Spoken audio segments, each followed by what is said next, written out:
शाम का वक्त था। कस्बे से दूर बसे पुराने गांव भैरवपुर की गलियां हर रोज की तरह सुनसान हो चुकी थी। आसमान में हल्के बादल थे और ठंडी हवा के झोंके पुरानी हवेली की टूटी खिड़कियों से सनसनाहट पैदा कर रहे थे। गांव के लोग इस हवेली के पास से भी नहीं गुजरते थे। कहते हैं यहां अजीब अजीब आहटें सुनाई देती है, जैसे कोई अनदेखा इंसान आसपास घूम रहा हो। रीना अपने दोस्तों के साथ गांव घूमने आई थी। सबने मजाक मजाक में कहा, चल रीना, तू तो बहुत बहादुर बनती है। अगर सच में हिम्मत है तो फिर हवेली के अंदर चल। मुझे किससे डर लगेगा? भूत वूत जैसी कोई चीज नहीं होती। रीना अकेली हवेली के अंदर चली गई। टॉर्च की रोशनी टूटी दीवारों पर पड़ते ही डरावनी परछाइयां बनने लगी। वो चौंक कर पलटी। वहां कोई नहीं था। शायद मेरे दोस्तों ने मजाक किया होगा। लेकिन अगले ही पल उसने टॉर्च की रोशनी में देखा, दीवार पर उसके अलावा एक और परछाई हिल रही थी। रीना की सांसें तेज हो गई। उसने धीरे से पुकारा, कौन है वहां? पर कोई जवाब नहीं मिला। बस धीरे धीरे कदमों की आहट पास आने लगी। वो भागकर बाहर निकली। दोस्त हंस पड़े। क्या हुआ? रंग उड़ गया चेहरे से? रीना कांपती आवाज में बोली, नहीं, अंदर कोई था। दोस्तों ने मजाक उड़ा दिया। लेकिन उस दिन के बाद से रीना के साथ अजीब घटनाएं होने लगी। कभी रात में उसके कमरे में किसी के चलने की आवाज आती, कभी शीशे में उसके पीछे कोई धुंधली परछाई दिखाई देती। गांव का नाई रघु रोज रात को देर तक दुकान बंद करता। एक दिन जब वह तालाब के किनारे से घर जा रहा था तो उसे लगा कोई उसके पीछे पीछे चल रहा है। कौन है बे? सामने आ! पर कोई जवाब नहीं। वो तेज कदमों से चलने लगा, लेकिन नाहट भी उतनी ही तेज हो गई। अचानक उसके सामने एक सफेद साया खड़ा हो गया। आंखें गहरी हरी चमक रही थी। रघु, तेरा समय आ गया है, तू बच नहीं पाएगा। रघु जोर से चिल्लाया और भाग खड़ा हुआ। अगले दिन गांव वालों ने देखा रघु पागल सा हो गया था। वो बार बार कहता, आहट मुझे ले जाएगी, आहट मुझे ले जाएगी। अनिरुद्ध गांव के स्कूल में मास्टर था। वो भूत प्रेत में विश्वास नहीं करता था। लेकिन एक रात जब वो हवेली के पास से लौट रहा था तो उसने साफ साफ सुना जैसे भारी जूतों की आवाज उसके पीछे से आ रही हो। अरे ये कैसी आवाज है? यहां तो कोई और नहीं है। वो मुड़ा, लेकिन पीछे सिर्फ खाली सड़क थी।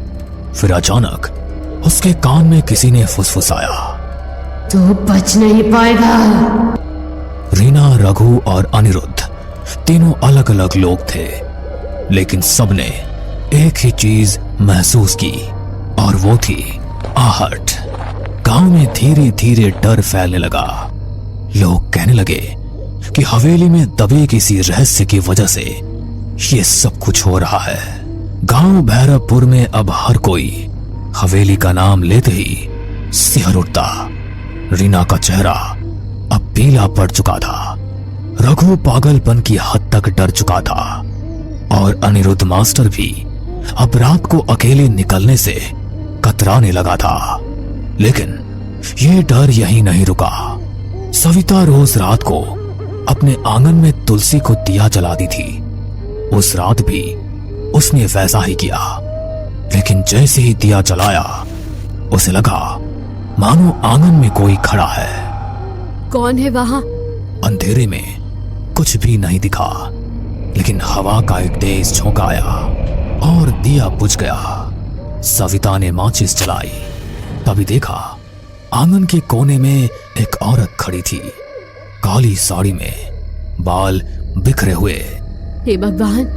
वो औरत धीरे धीरे आगे बढ़ी और उसके कान में फुसफुसाई, आहट सुनो, आहट सुनो, तुम्हें कोई लेने आ रहा है। सविता चीख पड़ी।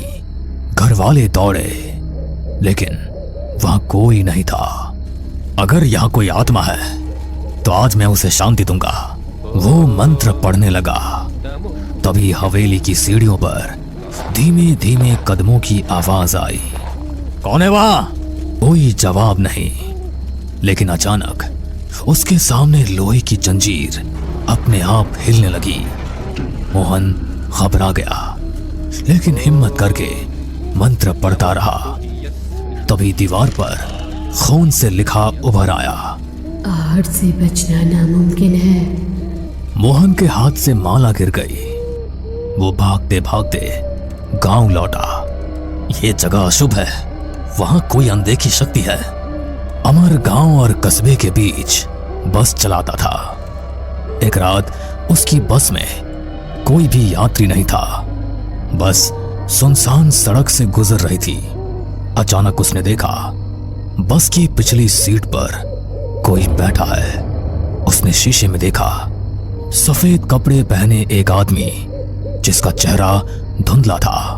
अरे कौन है? टिकट तो लो। कोई जवाब नहीं। अमर बस रोककर पीछे गया। सीट खाली थी। वो लौटकर ड्राइवर सीट पर बैठा। तभी उसके कान में आवाज आई, बस चलते रहो, आखिरी मंजिल तो मेरे पास है। अमर की हालत खराब हो गई। उस दिन के बाद उसने रात में बस चलाना ही छोड़ दिया। गांव वालों की दहशत सुनकर पुलिस ने जांच के लिए डीसीपी अरविंद को भेजा। अरविंद बहुत तर्कसंगत इंसान था। भूत प्रेत की बातों पर हंसता रहता था। अरे ये सब अंधविश्वास है, मैं खुद हवेली जाऊंगा और देखूंगा। रात को वो टॉर्च लेकर हवेली पहुंचा।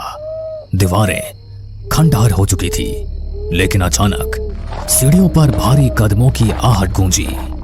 रुको, कौन है वहां? उसने टॉर्च जलाई। सामने कोई भी नहीं था, लेकिन अगले ही पल उसे लगा जैसे किसी ने उसके कंधे पर हाथ रखा हो। वो पलटा, वहां सिर्फ हवा थी।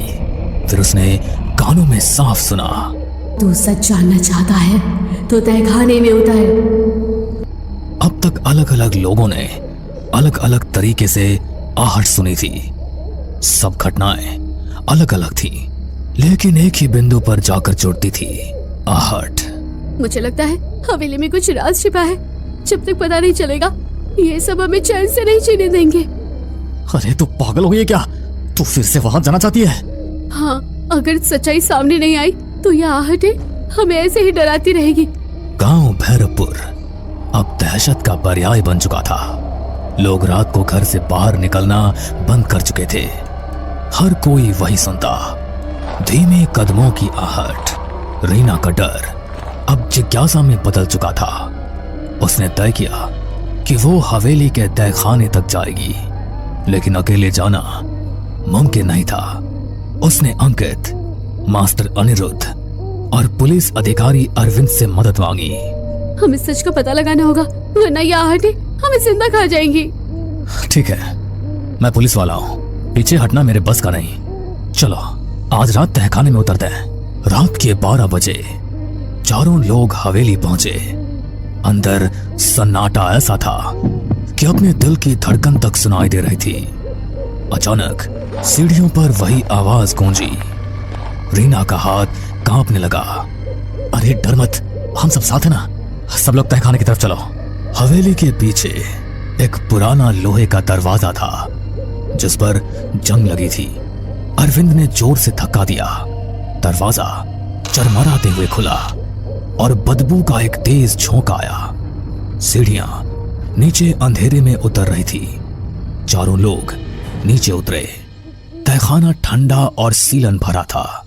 दीवारों पर काई जमी थी और बीचों बीच एक टूटी चौकी रखी थी। देखो वहाँ। दीवार पर खून से लिखा था, आहट मेरा श्राप है, जो सुनेगा उसका अंत होगा।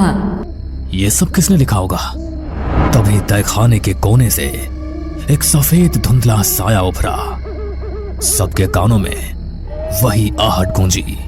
मैं इस हवेली की मालकिन ललिता हूँ। 100 साल पहले मेरे पति ने लालच में मुझे यहीं जिंदा दफना दिया था। मेरी चीखें, मेरे कदमों की आहट सब यही गूंजती रही। रीना की आंखें फटी की फटी रह गई। तो ये सारी घटनाएं वही आहट? हाँ। अचानक तहखाने की दीवारें हिलने लगी, छत से मिट्टी गिरने लगी। ये क्या हो रहा है? मेरा श्राप अनंत है। जो सच जानता है वो भी आहट से बच नहीं सकता।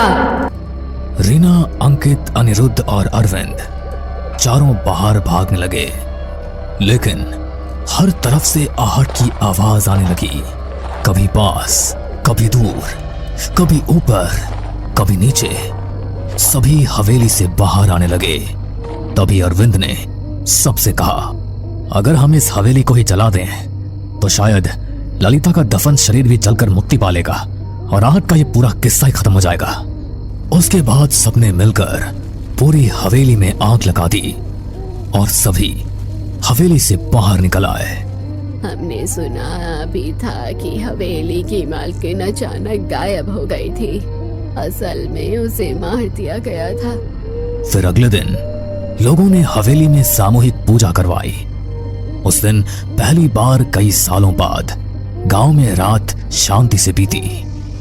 लेकिन कुछ दिनों बाद रीना अपने कमरे में पढ़ाई कर रही थी। खिड़की से ठंडी हवा आई। अचानक उसे लगा जैसे कमरे के कोने से धीरे धीरे कदमों की आहट आ रही है। उसने कांपते हुए कहा, कौन है? कोई जवाब नहीं मिला, बस वही आवाज।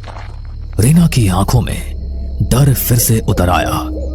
भैरवपुर गांव में हवेली का रहस्य तो खुल गया, लेकिन आहट अब भी जिंदा है। कहते हैं जो एक बार ये आवाज सुन लेता है उसकी जिंदगी कभी पहले जैसी नहीं रहती। आहट सिर्फ एक आवाज नहीं बल्कि एक अंधे का साया है जो हर जगह आपके पीछे पीछे चलता है। बस कभी वो आहट सुनाई देती है और कभी नहीं सुनाई देती, पर डर की दस्तक लेकर आहट सभी के आसपास चलती रहती है।